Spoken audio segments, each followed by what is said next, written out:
छुटकी, तू कब से आप पोषण पा खेल रही है और मैं वहाँ खड़ा तेरा कब से इंतजार कर रहा था।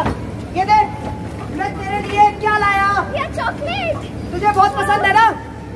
आज छोटी वाली लाया हूँ, कल इससे भी बड़ी वाली लेकर आऊंगा।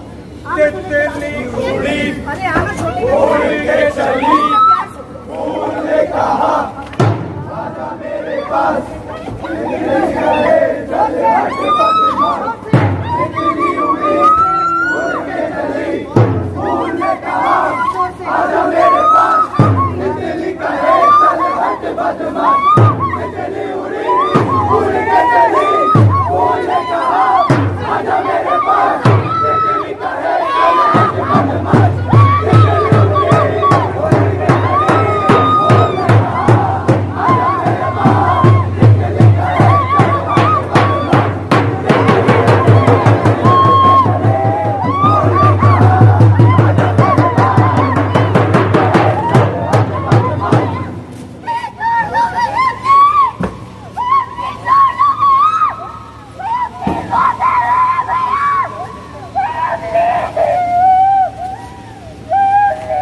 दिल्ली, एनसीआर और पूरे भारत में इस तरह की यौन हिंसा की घटनाएं रोजाना घटती हैं। हम सब अखबारों में पढ़ते हैं, टीवी पर देखते हैं, रेडियो पर सुनते हैं और फिर सब कुछ भूल जाते हैं। इस देश में 2.5 साल की बच्ची से लेकर 90 साल की औरत के साथ यौन हिंसा होती है।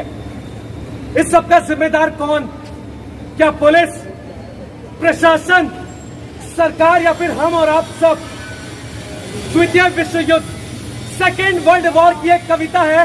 पहले वो मेरे शहर में आए, लोगों को मारने लगे, मैंने कुछ नहीं कहा। वो मेरे मोहल्ले में आए, मैं चुप रहा। वो मेरी गली में आए, मैंने अपनी आंखें बंद कर ली। लेकिन जब वो मेरे घर में आए तब मुझे बचाने वाला कोई नहीं बचा था। हमारी चुप्पी, हमारी उदासीनता ऐसे अपराधियों के हौसलों को बुलंद करती है, ऐसे अपराधों को बढ़ावा देती है। जरूरत है आगे बढ़कर कुछ कहने की, आवाज उठाने की, एक्शन लेने की।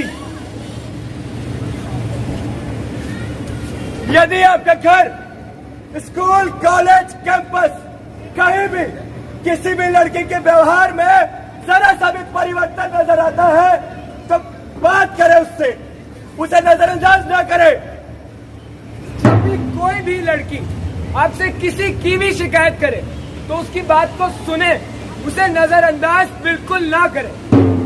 फिजिकल अब्यूज करने वाले कोई पेशेवर अपराधी नहीं होते, वो कोई भी हो सकता है। हमारा दोस्त, रिश्तेदार, यहाँ तक कि हमारा खुद का भाई भी। अपराध सहना और अपराध देखकर भी चुप रहना अपने आप में एक सामाजिक और कानूनी अपराध है। यदि आपके आसपास गली मोहल्ले में, चौक चौराहे पर, कहीं पर भी किसी भी औरत के साथ मारपीट, प्रताड़ना, घरेलू या फिर यौन हिंसा हो रही हो तो ये मत सोचिए कि कोई क्या कहेगा, कोई क्या करेगा। खुद आगे बढ़िए और एक्शन लीजिए।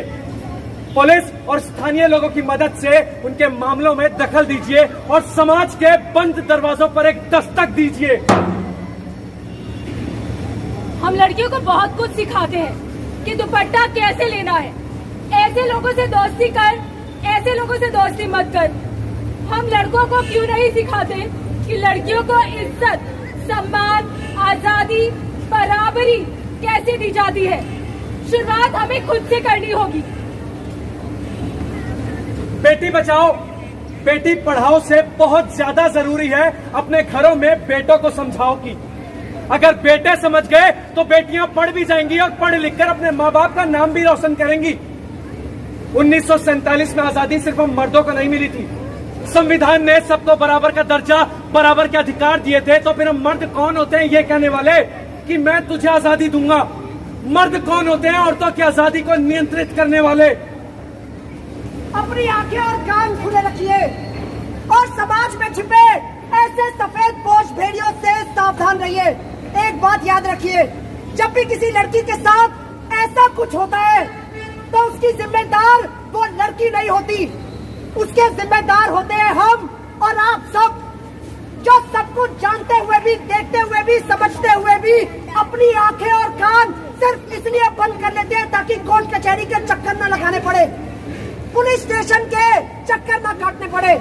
और नतीजा, सबूतों के अभाव में अपराधी साफ बच निकलता है और इसी से उसे हौसला मिलता है नए अपराध करने का, इसी से उसे हिम्मत मिलती है आगे बढ़कर नए अपराध करने की।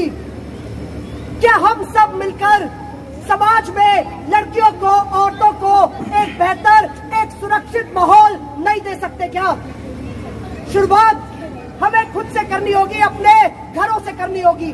हम सब अपनी आवाज उठाने के लिए निर्भया जैसे या फिर कठुआ जैसे हादसों का इंतजार क्यों करते हैं? क्या हम सब समाज में एक ऐसा माहौल नहीं बना सकते जहां पर महिलाओं के खिलाफ हिंसा करने के बारे में सोचना भी क्राइम माना जाए? दस्तक दीजिए समाज के दिमाग पर, दस्तक दीजिए उनकी सोच पर, दस्तक दीजिए उनके जहन पर। हम सब दस्तक देने की कोशिश कर रहे हैं, आप सब भी दस्तक दें और ये दस्तक आखिरी दस्तक होनी चाहिए कि बस अब बहुत हो गया, कि now it's enough, no more crime against women, zero tolerance. अब हम और नहीं सहेंगे, अब हमें और मंजूर नहीं है। मंजूर है क्या आप सबको? मंजूर है क्या आप सबको? अब और मंजूर नहीं, अब और मंजूर नहीं।